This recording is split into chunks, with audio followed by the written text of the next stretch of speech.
সে মাছের ব্যবসা করে, ওর বাবা সহ বাজারে মাছ বিক্রি করে। হোয়াট? মাছ বিক্রি করে? এই জন্যই তো ওনার শরীর থেকে মাছের গন্ধ আসতেছে। সুইটি, তুই একটা জেলের ছেলেকে বিয়ে করতে চাচ্ছিস? আরে সমস্যা কি, সুইটি যদি এই জেলেটাকে বিয়ে করে তাহলে আমরা কম দামে মাছ কিনতে পারবো। আরে দাম দিয়ে মাছ কিনতে হবে কেন? ভাইয়া তো তার শালিদেরকে ফ্রিতেই মাছ দিবে। সুইটি, তুই এই জেলে ছেলেকে বিয়ে করলে তোর আর বেকার থাকতে হবে না, তুইও তার সাথে মাছ বিক্রি করতে পারবি।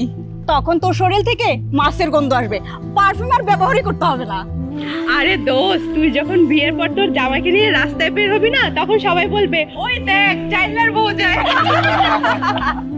সুইটি, তুই একটা স্মার্ট শিক্ষিত মেয়ে, তুই এরকম ভুল জীবনও করিস না। এই জেলের ছেলেকে তুই বিয়ে করলে কারো কাছে মুখ দেখাতে পারবি না, সবাই তোকে সিসি করবে, তার পরিচয় কোথাও দিতে পারবি না। আচ্ছা তুই বল, যে একটা জেলের ছেলে মাছ বিক্রি করে তার সাথে কি তোর যায়? কি গন্ধ আসতেছে।